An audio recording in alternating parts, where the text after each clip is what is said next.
paling gampang kita menjaga lingkungan sih. Menurut saya simpel ya, dengan tidak mengkhianati atau tidak merugikan negara itu termasuk wujud cinta tanah air. Menurut aku ini seperti yang tadi aku sampaikan sih, kita kayak tetap menjaga lingkungan sekitar kita. Terus kita juga harus peduli nih dengan apa sih sebenarnya permasalahan yang terjadi di sekitar kita, dan kita tuh harus berkontribusi juga untuk mengatasi hal itu.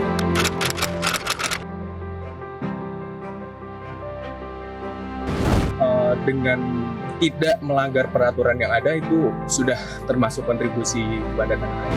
Mungkin dari aku sendiri karena aku bagian dari atlet basket provinsi, jadi itu membuat aku bisa berkontribusi dalam negeri aku sendiri, provinsi, kota aku sendiri.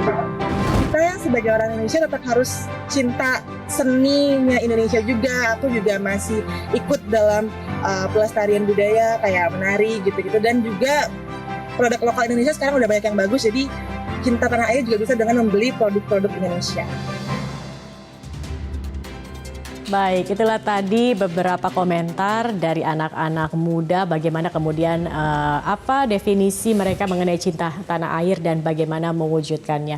Kita akan kembali melanjutkan diskusi. Pak Faisal tadi sebelum kita jeda untuk headline news, menarik sekali yang dikatakan tentang bonus demografi begitu ya. Terutama tadi dikatakan sudah sangat berbeda harusnya zaman sekarang. Kalau dulu baby boomers masih banyak tanggungannya begitu ya, Pak Faisal. Mungkin bisa dilanjutkan kembali. Jadi bagaimana sebenarnya kemudian kita dapat memaksimalkan saat bonus demografi itu terjadi juga. Nah, jadi kita punya modal tabungan yang tinggi kan, karena tanggungan rendah, tabungan tinggi, investasi meningkat, yang kita manfaatkan untuk mengolah sumber daya alam itu, yang tadinya kita cuma petik jual, tebang jual, keruk jual, kita olah, sehingga industrinya jalan. Industrinya jalan menghasilkan nilai tambah yang semakin tinggi, upah makin tinggi, kesejahteraan meningkat.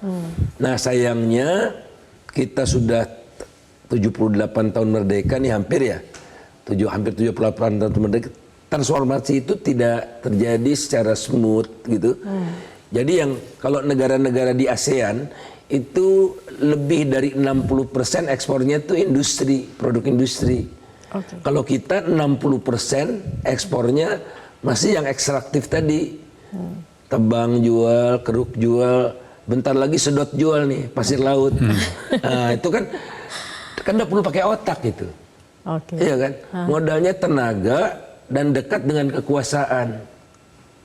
Tapi kalau industri itu berkembang, penerimaan pajak jadi bagus, macam-macam gitu ya. Nah, jadi transformasi. Nah, oleh karena itulah kita lihat tenaga kerja yang muda-muda itu tidak memperoleh pekerjaan yang bermutu. Jadi 60% pekerja di Indonesia itu pekerja informal. 60%, jadi lebih banyak pekerja informal daripada pekerja formal. Saya ingin tambahkan satu data lagi, 2/3 dari orang, enggak sampai, mendekati 2/3 dari jumlah orang yang bekerja itu tanpa kontrak tertulis. Hampir 2/3 tanpa kontrak tertulis. Itu jumlah yang besar. Ditambah 1/5 lagi kontrak tertulis tapi waktu tertentu. Bukan pekerja permanen, jadi pekerja kontrak. Jadi bayangkan, jadi kalau Bapak 2/3 ditambah 1/5 akan jadi 13/15. Itu yang tidak punya pertahanan. Jadi misalnya dia cuti nggak dibayar. Nggak ada tunjangan hari tua, begitu ya. Pelindungan sosialnya jadi dalam lemah legal gitu. Begitu ya. Nah, karena kita gagal untuk menciptakan lapangan kerja yang bermutu lewat transformasi dari sekedar petik jual, tebang jual itu menjadi negara industri. Dan yang kedua adalah kalau kita lihat kan tadi usia muda, tapi tahukah kita bahwa di Indonesia ini adalah negara yang angka pengangguran usia mudanya tertinggi, 16,8%. Anak muda yang mencari kerja dapat 16. Di Kamboja 0,2%. Sangat jauh sekali ya. Kamboja itu. Iya, Ya. iya. Jadi kita gagal memobilisasi anak-anak muda itu, sehingga yang kita lihat anak muda jadi polisi makin banyak itu kan. Apa yang di persimpangan jalan-jalan itu Polisi cepean begitu ya? mengecat apa badannya dengan silver, itu kelihatan kok kasat Baik, mata. baik. Itu karena memang kurangnya lapangan pekerjaan, sementara angka produktifnya sangat tinggi. Tadi kalau kita lihat juga datanya 69% Sayang gitu, lebih dia sayang sekali. Tidak gagal. dimanfaatkan. Seharusnya ini juga menjadi tanggung jawab negara, bukan Profesor Nasaruddin begitu ya. Bagaimana kemudian bisa menciptakan lapangan kerja yang luas. Bagaimana kemudian anak muda ini ingin mencintai negeri sendiri kalau mereka tidak kemudian ditopang oleh negara sendiri. Prof melihatnya apa nih Prof? Apa yang kemudian miss di sini Prof? Iya. Jadi kalau saya melihat itu memang ada problem of culture di sini. Problem of culture itu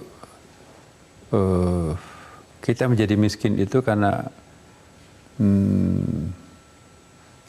ya kemalasan itu ya. Jadi kita perlu transformasi dari agraris culture ini ya. Budaya agraris kita itu ya contohnya gini. Sudah menanam padi, sudah panen, ya udah santai-santai sampai musim hujan turun lagi. Jadi nggak ada program untuk tanaman antara seperti di negara-negara maju kan. Jadi coba kita lihat di pedesaan tuh, begitu habis panen, udah nggak ada inisiatif, nggak ada kreativitas kan masih ada berasnya kan.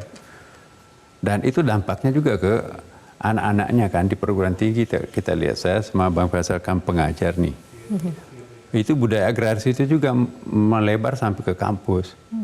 Setelah ujian nggak pernah belajar. Ya nanti mau ujian setengah mati belajar 24 jam kalau perlu begadang itu kan. Itu kan culture agraris itu pindah ke kampus tuh ya. Iya.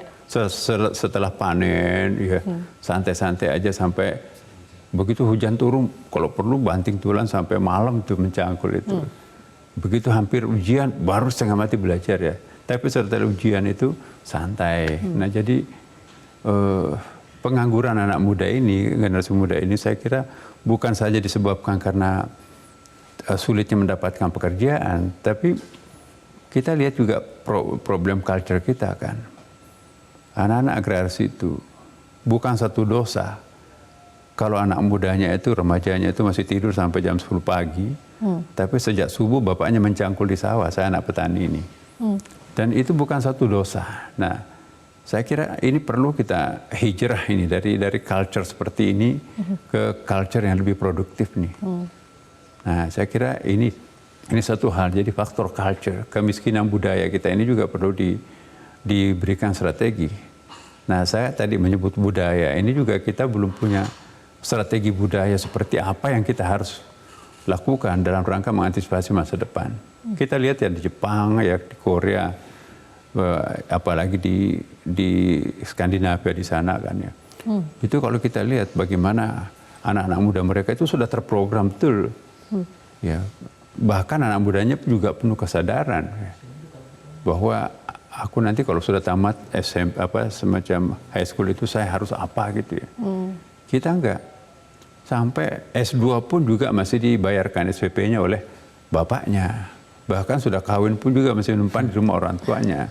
Dan itu bukan dianggap satu dosa. Tapi kalau di Amerika sistem seperti itu kan, itu satu dosa lah begitu ya. Pokoknya anak-anak di Amerika itu kalau sudah tamat SMA, urusan perguruan tinggi itu ya tanggung jawabnya. Nah jadi saya kira kita masih budaya memanjakan anak ini. Itu juga faktor yang perlu kita perhatikan. Jadi perlu ada strategi budaya masa depan yang harus kita pikirkan. Dan saya nggak tahu siapa yang memikirkan ini Bang Faisal ini. Oke, jadi strategi budaya masa depan, kemudian bagaimana keluar dari habit atau kebiasaan yang dikatakan Prof. Nasaruddin ya, bahwa ini balik lagi seperti sebenarnya apa yang dikatakan oleh Pak Faisal begitu ya. Jadi banyaknya ketika lagi di atas bersenang-senang, ketika lagi turun tidak dipikirkan. Begitu juga dengan habit dan kebiasaan. Ketika baru terdesak, baru kemudian atau bekerja ataupun belajar begitu. Tetapi setelah itu tidak tahu apa rencananya. Mungkin harus ada perencanaan yang lebih matang yang harus dipikirkan, dan strategi kebudayaan tadi itu yang diusulkan juga oleh Prof. Nasar. Nanti kita akan lanjutkan kembali perbincangan ini. Kita akan kembali pemirsa usai jeda pariwara, tetap bersama kami di Visi Negarawan.